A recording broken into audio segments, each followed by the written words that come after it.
Hello students, this is Ranjeet and you are watching my channel Radhe academy. कैसे हैं? अच्छे, बहुत बढ़िया। आप लोग इस समय इस जितने भी हमारा वीडियो सेशन जा रहा है क्लास 9th के लिए और 10th के लिए, इन सबको आप घर पे बैठ के बहुत अच्छी तरीके से आप इसको पढ़ रहे हैं, ये मुझे आशा और विश्वास है।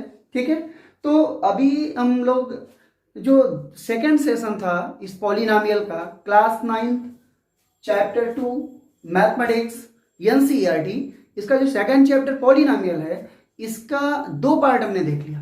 ठीक, फर्स्ट पार्ट में हमने जो है क्या क्या देखा, आपको पता है कि पॉलिनॉमियल क्या है, इसके बारे में मुझे पता हुआ। ठीक, दूसरी बात, पॉलिनॉमियल में कैसे हम उसको पहचानते हैं, ठीक है, टर्म क्या है, कोफिशिएंट क्या है, ठीक, इन सब को हमने देखा। करेक्ट। इसके बाद बेटा सेकेंड सेशन जो हमारा था उसमें हम लोगों ने क्या किया कि पॉलिनॉमियल के टाइप्स कौन कौन से हैं, according to degree, according to term. ठीक, टर्म के अकॉर्डिंग आपके 3 मोनोमियल, बाइनोमियल, ट्राइनोमियल। आपके ऐसे ही डिग्री के अकॉर्डिंग linear polynomial, biquadratic linear polynomial, quadratic polynomial, biquadratic polynomial, cubic polynomial, इस तरीके से हमने आपको बताया। अब जो भी स्टूडेंट ये थर्ड सेशन में हमारे आ रहे हैं, हम उनसे रिक्वेस्ट करेंगे कि हमारा दोनों सेशन वो जरूर देखें। दोनों सेशन आप देखेंगे तो एक कॉन्सेप्ट आपका क्लियर हो जाएगा। होता क्या है कि बच्चों, हम चाहें तो डायरेक्ट एक्सरसाइज 2.2 पॉलिनॉमियल मैंने स्टार्ट किया, एक्सरसाइज 2.2 स्टार्ट हो गया, but this is not fair. अगर आपको कॉन्सेप्ट पता है तो ये पॉलिनॉमियल केवल यहीं तक नहीं है, ये पॉलिनॉमियल आपको जितने भी कंपटीशन एग्जामिनेशन देंगे वो हर जगह पे ये एप्लीकेबल होगा, हर जगह ये यूजेबल होगा। ठीक है, हर जगह आप यूज कर सकते हैं पॉलिनॉमियल का। तो इसलिए इसको ऐसे रटना नहीं है कि एक्सरसाइज 2.2 मुझे आता है तो that's polynomial is sufficient for that, but not. Polynomial ये सफिशिएंट नहीं है। पॉलिनॉमियल पढ़ने के लिए आपको क्या करना है, इसके कॉन्सेप्ट को पता रखना है। ठीक है, तो हम लोगों ने अभी तक कॉन्सेप्ट पढ़ लिया। एक छोटा सा कॉन्सेप्ट थोड़ा सा बचा था, उसको मैं बताने के बाद अब हम लोग एक्सरसाइज 2.1 आज सॉल्व करेंगे। ठीक है, तो थोड़ा सा आइए हम लोग देखते हैं इस पॉलिनॉमियल का जो शॉर्ट टर्म थोड़ा सा छूट गया था, उसको हम आज बता देते हैं। ठीक है ना, come on the black board. तो आपको बच्चों मैंने बताया था कि पॉलिनॉमियल में था क्या कि 2 चीजें नाम आई थी, constant and variable. Constant and variable, आपसे कहा जाता था कि 1 वेरिएबल, 2 वेरिएबल और कांस्टेंट भी उसमें था। ठीक, तो इन दोनों का मतलब क्या है students? Constant and variable word से ही बड़ा फेमस है ये। कांस्टेंट का मतलब क्या है कि जो वैल्यू चेंजेबल ना हो। जैसे भाई द वे अगर मैं बोलूं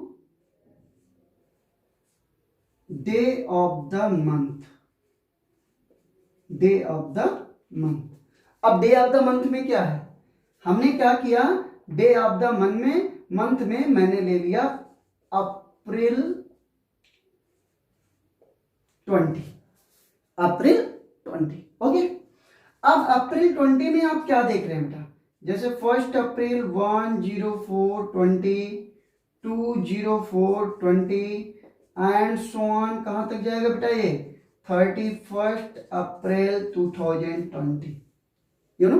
ठीक, अब ध्यान से देखना बच्चों, यहां पर ये जो है 0420, 0420, 0420, it not change in 1 month, but here is the 1, here is the 2, here is the 31. It means date will be changeable, but month and year both are not change. तो यहां से सेंस क्या मिल रहा है, ये जो चेंज नहीं हो रहा है ये कांस्टेंट हो गया और जो चेंज हो रहा है वो वेरिएबल हो गया। बट कहने के लिए तो आपको दिख रहे हैं ये नंबर्स हैं, तो इस नंबर्स पे मत जाइए। यानी कहने का मतलब ये हो गया कि जो चेंजेबल है वही वेरिएबल है। जैसे वेरिएबल के लिए ज्यादातर हम डिनोट क्या करते हैं, इसी को हम मान लेंगे एक्स, वाई, जेड, ये सब क्या है, वेरिएबल है। वेरिएबल का मीन्स चेंजेबल, क्या हुआ बेटा, चेंजेबल। या ऐसे कह सकते हैं इन any situation value will be value changeable change या value change in any situation value change is known as variable।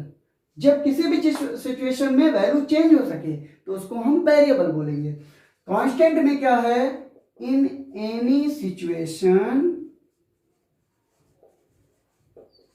Value not change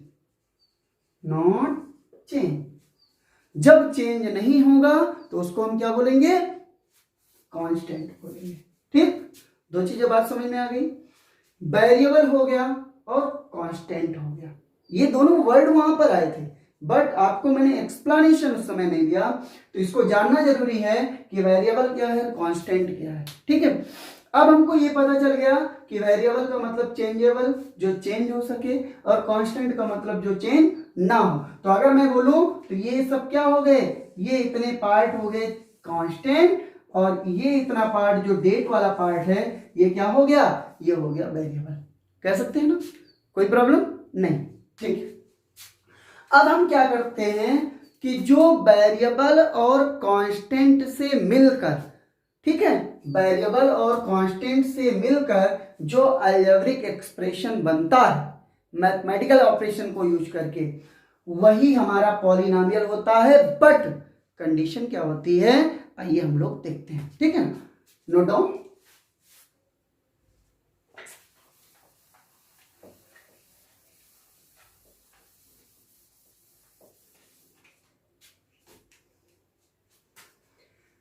एक बात आप नोट करना, जब भी हम, ये हमारा कांस्टेंट है और बेटा इनटू वेरिएबल की पावर होल नंबर, इसी को हम बोलते हैं पॉलिनोमियल। क्या बोलते हैं, पॉलिनोमियल। याद रखना, कभी भी क्या होगा, कांस्टेंट होगा, वेरिएबल होगा और पावर क्या होगी, होल नंबर होगी। अलजेब्रिक एक्सप्रेशन थोड़ा सा इससे चेंज है, कांस्टेंट इनटू वेरिएबल की power rational number, power rational number is known as algebraic expression. ठीक, कहने का मतलब दोनों के डिफिनेशन में कोई चेंजिंग नहीं है, लेकिन थोड़ी सी चेंजिंग, बहुत माइन्यूट चेंजिंग है। वो क्या है, यहां ये रेशनल नंबर है, यहां ये होल नंबर है। आपको मैंने बताया था, याद आ रहा होगा आपको, अगर आपने फर्स्ट और सेकंड वीडियो मेरा देखा है तो उसमें मैंने आपको बताया है कि ये क्या होता है, कभी भी रेशनलाइज फ्रैक्शनल नहीं हो सकता, कभी निगेटिव नहीं हो सकता। अगर फ्रैक्शनल और निगेटिव नहीं हो सकता तो वो होगा क्या, वो होल नंबर होगा, और जब होल नंबर होगा तब वो पॉलिनोमियल होगा। अगर वो होल नंबर नहीं है तो पॉलिनोमियल नहीं है। ये इसकी बहुत सिंपल डेफिनेशन है। ठीक है, नाउ फिर हम करते क्या हैं, एक बात और इस पे जान लीजिए आप, ये पॉलिनोमियल की एक नॉर्मल सी डेफिनेशन हो गई। दूसरी बात, पॉलिनोमियल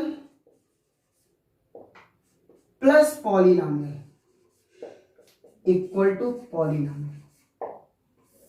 कहने का मतलब जैसे algebraic expression plus algebraic expression equal to algebraic expression, दो पॉलिनोमियल को जोड़ेंगे तो क्या मिलेगा, पॉलिनोमियल मिलेगा। पॉलिनोमियल को हम मल्टीप्लाई करते हैं तो क्या मिलेगा, पॉलिनोमियल मिलेगा। पॉलिनोमियल को हम सब्ट्रैक्ट करते हैं तो क्या मिलेगा, पॉलिनोमियल मिलेगा। पॉलिनोमियल को हम डिवाइड करते हैं तो क्या मिलेगा, फिर भी हमको पॉलिनोमियल ही मिलेगा।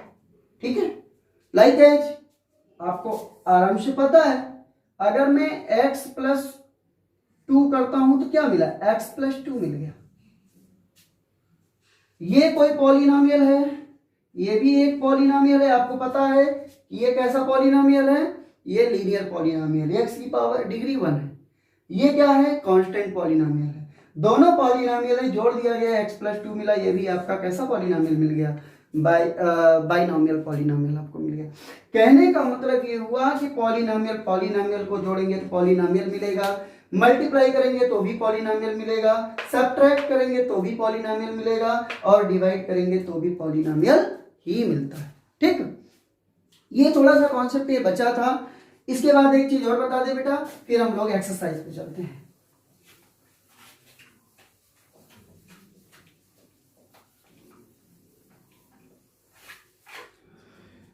चलिए देखिए बेटा, ये हमने पॉलिनोमियल का एक कॉन्सेप्ट आपको थोड़ा सा बता दिया, ये बहुत इंपॉर्टेंट था ये पॉलिनोमियल का ये कॉन्सेप्ट। ठीक है, तो इस कॉन्सेप्ट को जानना भी जरूरी है, अगर हमको इस कॉन्सेप्ट नहीं पता चलेगा तो फिर आगे हम काम नहीं कर पाएंगे। ठीक, दूसरी बात ये है कि अब हमको क्या करना है, एक्सरसाइज पे चलना है सीधे। ठीक है, अब एक्सरसाइज पे चलने के पहले एक बात और समझा दे रहे हैं। जितने भी कॉन्सेप्ट हमने फर्स्ट, सेकंड और ये थर्ड वीडियो आपका स्टार्ट मैंने किया है, ये जितने भी कॉन्सेप्ट हैं, इन सारे कॉन्सेप्ट को आपके माइंड में रहना चाहिए। ठीक, एक छोटी सी बात बता के मैं अपनी बात को यहां से पूरा करके फिर मैं एक्सरसाइज पे चलूंगा। Okay, now we have to take an, if you have to give an in the first start point, अगर मैं बोलूं कोई भी पॉलिनोमियल है जिसकी डिग्री 1 है, डिग्री कितनी है, 1 है। ओके, तो जब पॉलिनोमियल की डिग्री अगर 1 है तो हम क्या करेंगे, नाउ पॉलिनोमियल की डिग्री जब 1 होगी तो हमारे पास एट मोस्ट कितने टर्म हो सकते हैं, तो एट मोस्ट आपके पास 2 टर्म हो सकता है। कितना टर्म हो सकता है बेटा, 2 टर्म हो सकता है। और मिनिमम कितने टर्म होंगे, क्योंकि एट मोस्ट 2 टर्म क्यों हो रहा है, जब डिग्री 1 है तो डिग्री 1 का मतलब आप लिखोगे क्या, x+1, अगर पॉलिनोमियल है तो x की डिग्री कितनी है, 1 है, और x की डिग्री 1 है तो x+1, यानी सेकेंड जो नंबर होगा 2 टर्म होगा, और सेकेंड जो नंबर होगा एक, या ऐसा मैं कह सकता हूं एटलीस्ट 1 इज कांस्टेंट, उनमें से एक कम से कम ये क्या होगा, कांस्टेंट होगा। ठीक है, एक तो आपका वेरिएबल हो गया, लेकिन कम से कम जब एटलीस्ट की बात की जाए, अगर बाय द वे मान लो डिग्री केवल x से लिख दिया गया तो वहां पे क्या हो जाएगा, x की डिग्री तो 1 है, ये लीनियर पॉलिनोमियल है, इसमें कितने टर्म हुए, इसमें एक ही टर्म हुआ। ठीक, और जब एक टर्म होगा तो वहां पे तो कुछ नहीं कर सकते, वो एक ही टर्म में आपका x ही होगा, दूसरा नहीं हो सकता। लेकिन नॉर्मली अगर देखें तो डिग्री 1 होगा तो एट मोस्ट ज्यादा से ज्यादा कितने टर्म हो सकते हैं, 2। अगर डिग्री 2 है तो कितने टर्म होंगे, 3 टर्म होगा। कैसे, आपको पता है कि डिग्री 2 है तो क्या होगा, x² + 2x+1, इसमें भी क्या है, एटलीस्ट 1 इज कांस्टेंट, एक टर्म में क्या है, constant, at least 1 term is constant, ऐसा मैं बोल सकता हूं। ठीक है, यहां भी एटलीस्ट 1 टर्म इज कांस्टेंट।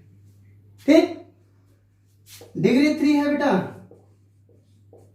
तो क्या होगा, 4 टर्म होगा, क्यों, x³ + 2x² + 4x + 3, तो कितने टर्म, एक टर्म, ये क्या हो गया, कांस्टेंट होगा। ऐसे ही जो भी हम लिखते जाएंगे सब में क्या होगा, अगर बाय द वे आपने इसको डिग्री के अकॉर्डिंग आपने देखा तो डिग्री के अकॉर्डिंग जो नेचुरल टर्म के अकॉर्डिंग है वो क्या है कि एट मोस्ट 2 टर्म, डिग्री 2 पे एट मोस्ट 3 टर्म, डिग्री 3 पे एट मोस्ट 4 टर्म, इस तरीके से पॉलिनोमियल आपका डिवाइड होता है। ठीक है, तो ये आपका ये नॉर्मल सेशन रहा।